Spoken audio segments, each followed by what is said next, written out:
Welcome back to The Rank. I'm John, and sometimes you find something you love doing. A hobby, a passion, whatever it is. But sometimes that thing just doesn't love you back. Has any doctor ever advised you to quit boxing? Yeah, I suppose. You suppose? I mean, a lot of guys have yelled at me to get out of the ring. Some of them might have been doctors.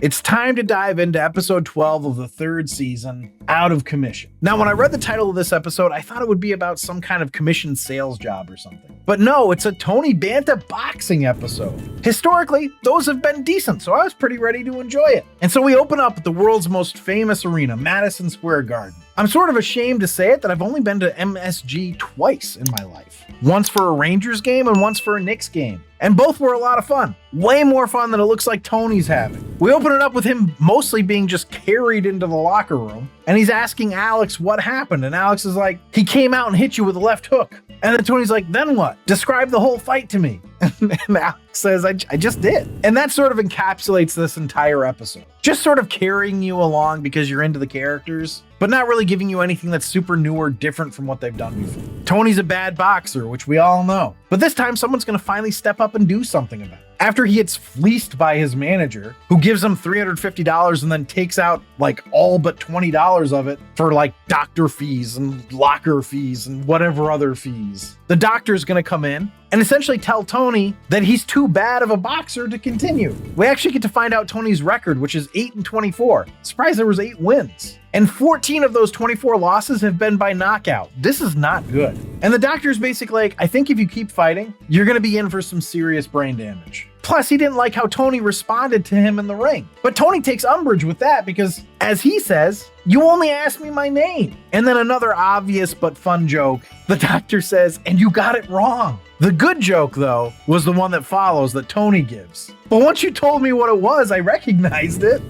That's a good one. And that's how we open. And after that scene is done, we head to the garage where we get another telegraph joke. Louie's on the phone with his mom talking about how we don't need big birthday stuff, no cakes, no party, stuff like that. And it's a setup in a way to make you think he's talking about himself. But you just know, I mean, it's Louie. You just know that it's actually going to be about his mom. And sure enough, he starts singing happy birthday into the phone. And I'm not saying the joke is bad. It's just, you just knew it was coming. And it actually takes a little bit before we get back to any sort of plot here. We've got Louie with the birthday thing. Then we get Elaine trying to look frumpy because she wants to stop getting hit on by male fares. It didn't work though. She just ended up getting hit on by a crummier class of creep, as she put it. And with perfect timing, Louie's gonna walk past Elaine and say, "Foxy lady," which that was a good bit. But then we get Jim answering the payphone in the garage and giving this Sunshine Cabs spiel.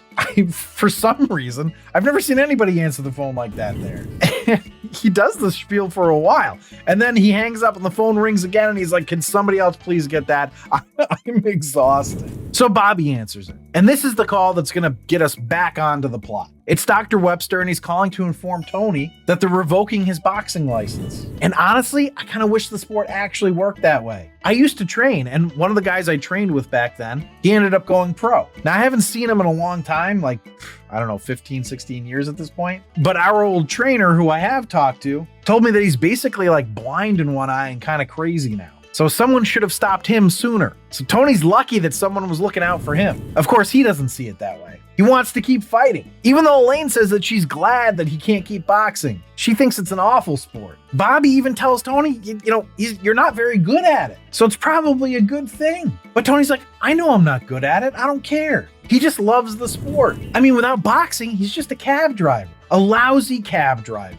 Of course, he's saying this in front of a bunch of lousy cab drivers, right? And of course, he realizes this and he's like, no offense. And Alex is like, it's okay. I'm not a cab driver. I'm just waiting for something else to come along that's better, like death. That's a dark joke. But if there's anyone that's going to understand where Tony's coming from, it's Bobby. Because boxing to Tony is like acting is to Bobby. And this is what he tries to explain to Elaine. But Elaine is like, but when you act, no one gets brutalized. And this is just a statement that tees up Louie perfectly, as he says, only the playwright and anyone trapped in the theater. But Tony's manager now is going to come hurriedly into the garage. He tells him that he needs their help because Tony is insisting on continuing to fight. So much so that he's going to fight under a different name. He's going to fight under some other guy's license, apparently. And this person had just retired. His name was Kid Rodriguez. And his fight is in an hour and a half. Now, of course, they're all like, well, what do we do? And Bobby's like, well, we got to stop him. But how? Well, they just need to explain to him that boxing damages your brain, damages your nervous system, and it leaves you a stumbling, disoriented, pathetic wreck. And the whole time Bobby is saying that, we see Jim standing behind them and listening. And you just know he's going to say something ridiculous when it's done. But in this case, he doesn't say something ridiculous. He just says, if that's what he wants, there are easier ways of getting there. You know, he's not wrong. And I love that it's him saying it because, you know, the point is, that's him. So we're going to head over to the locker room of the Brooklyn Armory. And Tony's manager is stalling by like messing up the taping of Tony's wrists while he's trying to wait for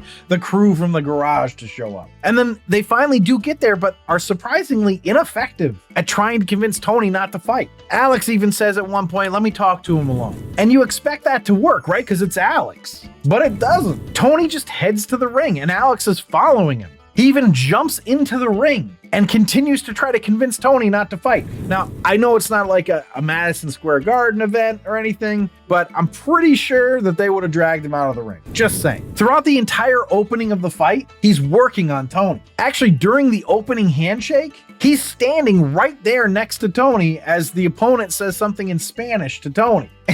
And then Tony responds, hey, gracias. La cucaracha, man. I will entirely admit that this made me laugh. It's one of those moments where it feels like it might be offensive, but I'm thinking it might also be funny enough that the people that would get offended wouldn't actually care. Anyway, Alex eventually makes Tony see the light by enhancing his empathy. He's like, how would you feel if you hurt the other fighter? Like really hurt him? And Tony says he'd feel bad. Okay, well then how do you think he would feel if he did the same thing to you? And amazingly, that's what works for Tony. I mean, I suppose it's kind of clever, but it's also kind of dumb. But Tony is all in now. Tony doesn't want to fight anymore, and he tries to tell the other fighter that after the first bell had already rung. But the other guy just doesn't understand and punches Tony in the face. Tony keeps trying to quit, but the guy won't let him. Finally, Tony just gives up and then punches him, knocking the guy clean out. And then he just leaves. And the ref even says that if he leaves the ring, it's going to be an automatic disqualification. And he doesn't even look back. So the guy who's actually knocked out in the ring wins by disqualification. How could he want to fight for so long and then just not give a shit when he has a clear knockout victory? All he has to do is just stand in the ring for 10 more seconds and he's got a victory. Like if he really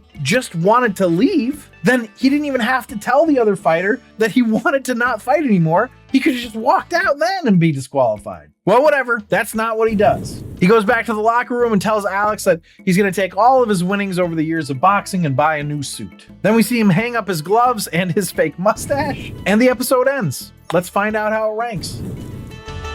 Oh, wait. Look, this was a ho-hum episode, and the ratings next to me might actually make it seem like it was better than it was. It was just kind of blah. The thing is, the concept of stopping Tony from boxing is a really good one. We've established throughout the series that he's a terrible boxer. I think I've even said in other episodes that they really need to stop him from boxing because he's terrible. He's going to end up getting brain damage. It sort of makes me wonder if someone actually reached out to the show to that effect. And this is how we ended up with this episode. Like somebody wrote a letter like, listen, I get it, he's a bad boxer, but like being a bad boxer means you could die. The problem is that they took a concept that was compelling and they just didn't do enough with it. I feel like I should have cared more about what Tony was going through and I just didn't. Plus the jokes that they told in the episode were all just so obvious. And I'm not saying that obvious jokes are bad necessarily, but it's hard to enjoy an episode full of jokes that you know are coming. No matter which way you shake it, I was disappointed by this one. And looking at the scores, it's going to need a decent laugh counter to stay out of the bottom 3 tiers. And unfortunately, it only got me 10 times. Now, if you'd like to see my analysis of all these categories or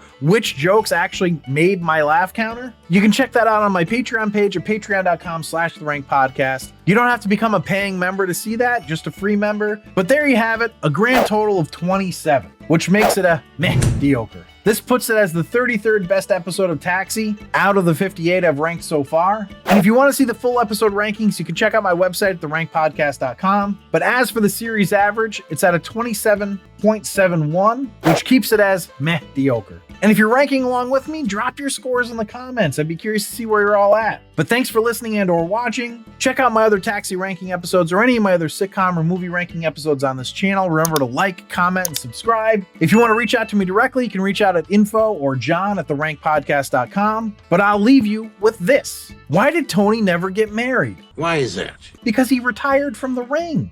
Boo this man!